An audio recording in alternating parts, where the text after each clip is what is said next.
Good morning, good afternoon, good evening, depending on where you're watching from. My name is Clement Mosindi. I am a Nigerian Israeli.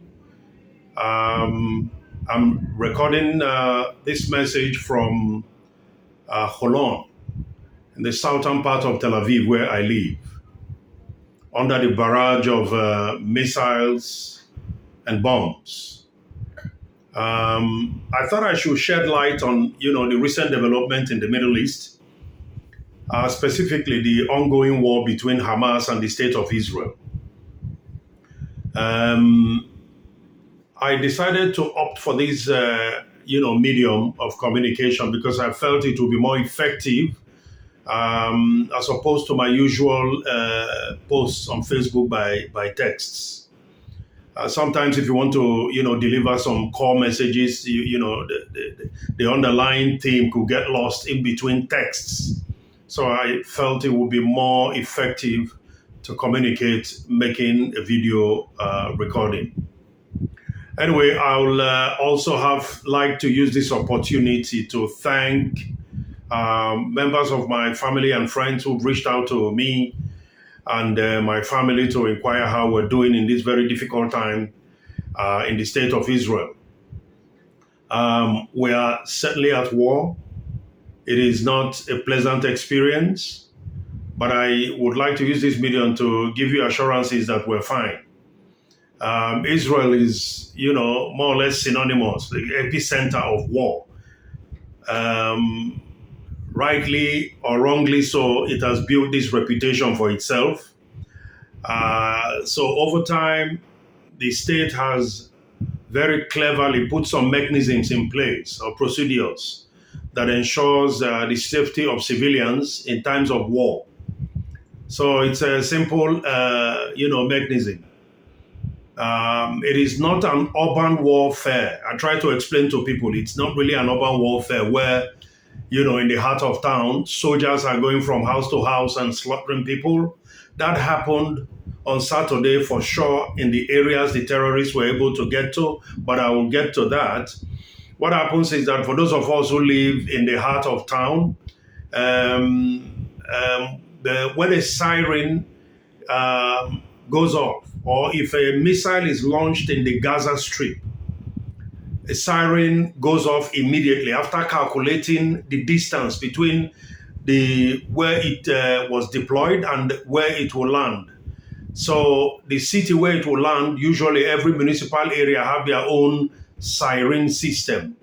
The city where the launched missile is supposed to land will be alarmed. There will be a siren blaring, warning people. Depending on where you live, when a siren goes off, you have between 15 seconds to, I think, about a minute and a half to scuttle down to the bomb shelters. So that's what we do. For those of us who live in not high-rise buildings, but for those who occupy high-rise buildings, up to 50 floors or 40 floors, 30 floors or thereabout.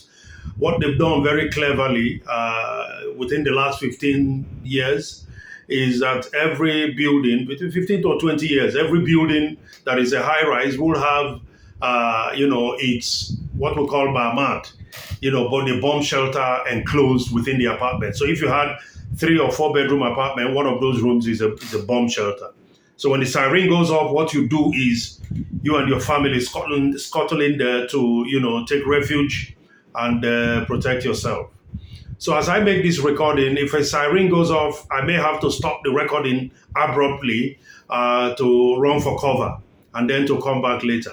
So I just wanted to put this up front because it's a really messy war, and we have to do what we definitely have to do to, protect ourselves and to be safe. Now, 7th October 2023, which is now being referred to as Black Saturday, is no doubt going to go down in history as one of the darkest days in the lives of the Jewish people and for the citizens of the state of Israel. It was a day that Israel came to a standstill.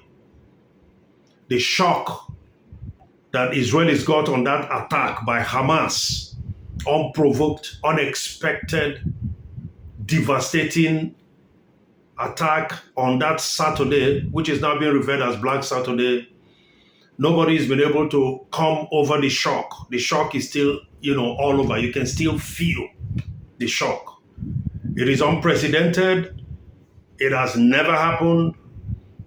The only surprise attack Israel has had since existence, the only surprise that got to that,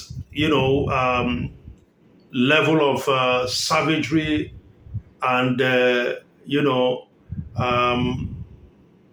unexpectancy was the Yom Kippur War of 1974, where the Arab states, specifically I think Syria and Egypt, launched a surprise attack on Israel, on the most holiest of the Jewish holidays. But since then, nothing came close until this incident last Saturday, 7th October 2023. It was unprecedented. The savagery, the butchery, the barbarism of the attack, the act of inhumanism, that one could equate with the attack is difficult to comprehend. I liken this attack to the Blitzkrieg attack, which was a strategy adopted by, the Nazi regime in the Second World War to decimate their enemies. Blitzkrieg is a, lightning offensive surprise attack accompanied by, speed and firepower. It is a type of attack, if you launch it on your enemy, has no chance. Before they realize what's going on, you are done and you are out of that place. That's the best description for what happened to Israel on Saturday, 7th October 2023. I could also liken this attack to shock and awe, the strategy deployed by the U.S. under President George Bush to depose Saddam. The night when the Baghdad fell, on that fateful night in 2003, when Saddam Hussein was captured. So this is where we are with the Palestinians and the Israelis. Until last Saturday, the 7th of October 2023. Now, I have lived in Israel for over 30 years, 3 decades, 32 years to be precise. I have seen 4 wars. I have witnessed 3 intifadas. I have seen bombings. I have seen ramming of vehicles against innocent civilians, mauling them to death. I have seen random shootings on the streets, with people dying in the hail of bullets. I have seen random stabbings. I have seen shops, bed cafes, shopping malls, and buses blown to pieces with human flesh spread all over. I have seen violence in the worst form. Remember that Israel is known as the epicenter of conflict and terrorism. So I have seen bloodbath. I have written a book on global terrorism where I talked about Hamas and the origin of his fundamentalism. Where fundamentalists like Hamas draw inspiration from. All this, where I discussed very succinctly in my book, Global War on Terror, using Nigeria as a case study. So I have seen violence, but nothing can be compared to the scale of violence that I saw on 7th of October 2023. The savagery of that attack, unprovoked, unexpected attack on innocent civilians. It's something that nobody's been able to comprehend it. Not even Israelis, not even the soldiers who are at the war front now. None of them is able to comprehend what's going on. And you can see Israelis, the body language of the prime minister, everybody. This attack is being likened to the Holocaust. If you know Israelis, they usually don't compare anything, no matter how grave it is, to the Holocaust. But they compare this to Holocaust. They also compare it to, the 1974 war. That Saturday has now been known as the Black Saturday. And for all intents and purposes, it was indeed a Black Saturday. We were all woken up by the blaze of siren and the bombs dropping in surrounding cities. Nothing could be more traumatic. And to now get to know what happened on that day, the atrocities committed by Hamas on that day was like totally, sickening. Where babies were killed, murdered in cold blood, some of them in their sleep, in diapers. Elderly people were butchered in their beds, in cold blood. Some of them kidnapped. Families bound together in an apartment, shot together. Parents, children looking at where they are killing their children, and children looking at where they are killing their parents. And after killing them, they threw what we call Ramon, hand grenade, into the house to make sure that if anyone survives by miracle, they don't get out. So human beings were burnt like charcoal, burnt that were totally, not irrecognizable. They had to invite family members to take tissue for DNA testing so that they can identify the corpses. It was as bad as that. Forget what you see on the international media. If you watch what we're watching here on our local media, you will be stunned beyond belief. Totally unbelievable. Sad. You will not believe that such savagery could be perpetuated on a country with the most powerful military in the Middle East. The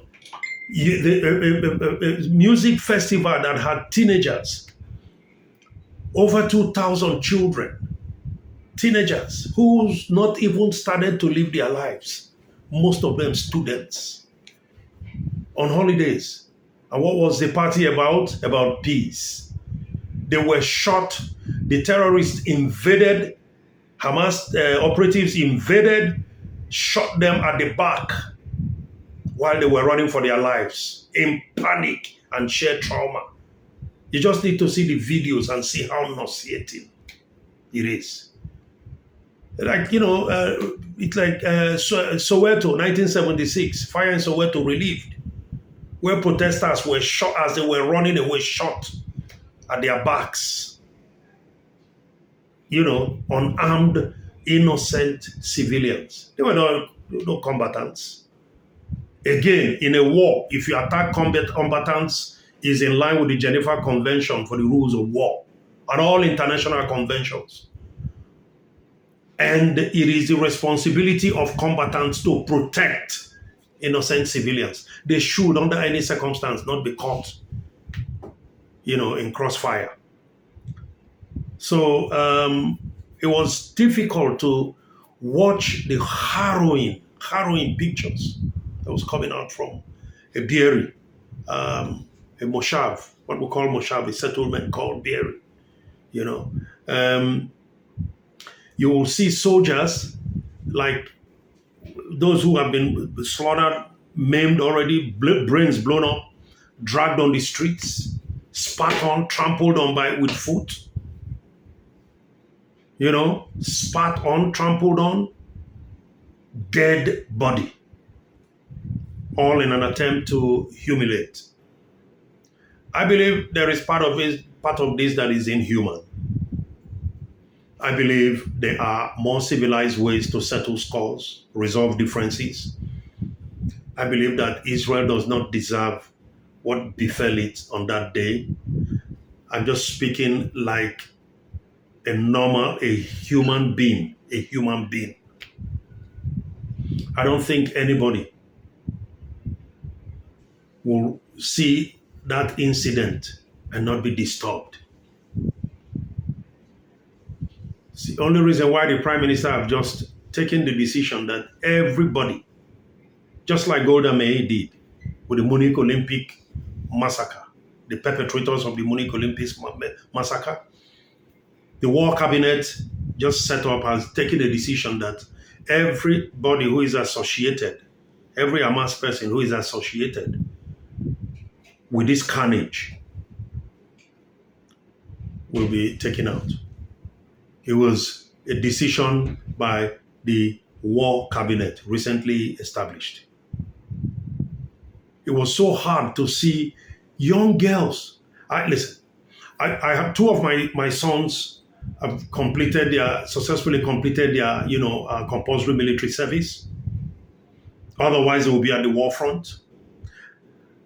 My daughter is going to get in. I think probably because of this war, she was supposed to get in, I think, between now and November to do her own compulsory military service. I can only imagine what parents are going through. I can only imagine what parents are going through. So, when we remember what happened on Saturday, you don't have to be Jewish, you don't have to be an Israeli to be, heartbroken. It was again, blitzkrieg attack. I talked about blitzkrieg. This kind of attack. Israel was totally caught unawares. And then there are so many questions. People are asking, what's going on? How? Listen, many countries depend on Israel expertise in the area of security. How did they get to the point where Hamas was able to breach the eagle eye of Mossad, the most revered, intelligence agency in the world, breach the Shabak, the ruthless Israel internal secret service organization? How did they breach their eagle attack? And most importantly, the US is very active in this region. The United States is very active in this region. So let's say they even miss, Mossad, miss Shabak. How did they miss the US? How did the US intelligence miss this? To the extent that in some areas, the military did not get for at least 24 hours. People were still stuck in the bomb shelter, those whose bomb shelter were impenetrable, because these guys went to bomb shelters and slaughtered all the people who were there. So how did they do that? There's a lot of questions to be answered. This is not Israel that I know. I did my first degree in Homeland Security, counterterrorism here in Israel. And I was educated. I was trained by veterans. And I've been here 32 years, and I know that Israel's security is sacrosanct. Israel recognizes that it is surrounded by enemies and never have to take their eyes off the ball for 1 second. They did. If they do, they can lose the country. So what happened? The government have decided not to say a word for now. They said they will fight first and then talk later. Understandably so. There's a lot at stake. They have to clean up the mess that they created and then come and talk to us later, because many people want to know what happened. And I'm very sure, knowing Israel for what it is, heads will roll. It doesn't matter how high. And then there are some of you who are saying that Israel is, done and out. Israel has what do you call it? Their reputation in the area of espionage and their military indomitability, have eroded before our eyes, and Israel can never bounce back, and all that. I said, listen, you better, take that back. You are joking. Israel cannot be done. This was a one-time thing that will never happen again. Israel will clean this mess. They would come back and redefine, redesign, restructure the security architecture of this area, of Israel and the Palestinian area altogether, that this kind of thing does not occur again. Israel will do that. You can take that to the bank. They will do that. It's going to be painstaking. They will pay price. They're already paying price, and they recognize that they will pay more. But for the future generation, at the end of all this, Israel will never be the same again. And I mean that literally. I also mean it for some Israeli citizens. Not necessarily those that are affected directly, who lost children, lost husband, lost fathers and mothers and all that. Talking about even those who are witnessing it will never be the same. Some people, their life ended on that day of the attack. Their lives ended. Everything they called life ended on that day. So isn't it just about 1,200 people who died? No. We have about 300,000 more. 3,000 more wounded. And obviously some of them will succumb because some of them are in grave conditions. It's not only about those who died. It's about those who, are affected. You understand? Anybody who witnessed this, for most of the people here, including ordinary civilians, it will be a trauma that people will have to live with for the rest of their lives.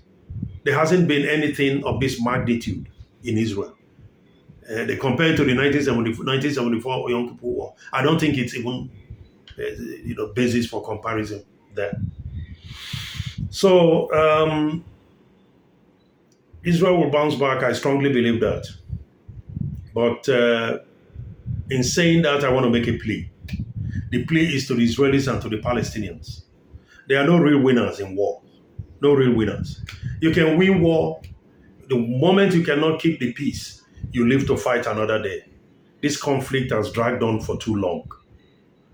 I think, decision makers on both sides, both in Palestine and in Israel, will have to, take the bull by the horns, step forward and do the needful to put this to an end. I mean, listen, like I said, I lived there 32 years. I've never seen a country where parents bury their children as they do in Israel. The prayer of every parent is not to bury your children. In Israel, it's like routine. Listen, these decision makers and politicians and the army generals make whatever decision they make politically and militarily in the comforts of their offices. But at the end of the day, the real combatants are children, teenagers. You join the Israeli military army at the age of 18. That's when you join. The same thing, boys and girls. Boys do 3 years compulsory military service. Girls do 2 years. And those are the people, when war breaks out, these are the people who go to the war front. So at the end of the day, children are sacrificed over decisions made by politicians. I can only imagine. Nothing could be more hurtful. That's what everybody prays against. Enough. Let's stop burying these children. How many children will you have to bury? Enough. They pay the ultimate price. Let us cushion the effect. Find a way where, people can live side by side and in peace. It's my plea as a parent of 4 children. 2 have gone through the army, 2 will have to go.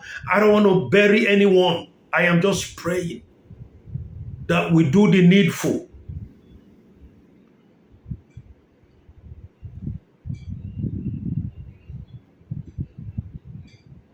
Now, I just need to ask a question. I just mentioned several incursions Israel have had in the Palestinian Authority. They have, used the target assassination to take out almost anybody who was meaningful in Hamas. The bomb makers, the operational command, and so on and so forth. Israel has eliminated most of them. Palestinians have killed more innocent civilians that could have been killed in any war, anywhere. And I'm just asking them, since you have killed, including the 1,300 people they just killed, does it give you a Palestinian state? No. Instead, you've been marked for death. I know you guys are martyrs. You want to be martyred, okay. But what's the benefit? What's the end game? You want to live, a good ecosystem, a friendly, lovely environment, and a country for your children. When you are gone, you died in violence. You're leaving your children to follow suit, and then die in violence. And I'm asking Israelis as well. You're going to Gaza now, eliminate all Hamas people. It's not the first time. You're going to level Gaza. I know you can do that. We're going to now cordon off Gaza, make it one whole Palestine where Hamas has no role anymore. You're going to do all this. I know that. And then maybe Palestinian Authority can step in and take absolute control. Hamas will be non-existent like ISIS. The Prime Minister have said it. As far as I know, he's unrelentless. And the US, with the US backing, this will be achieved. But what about the 1,300 innocent souls that have died? Those that are in captivity, and some of them will still die. Will destroying Hamas and destroying Gaza bring them back? That is why I plead. That is why I plead that enough is enough. May wisdom prevail. May God touch the hearts of the leaders in this region. I know wisdom will prevail. I know peace will be in the Middle East. The signs are there already.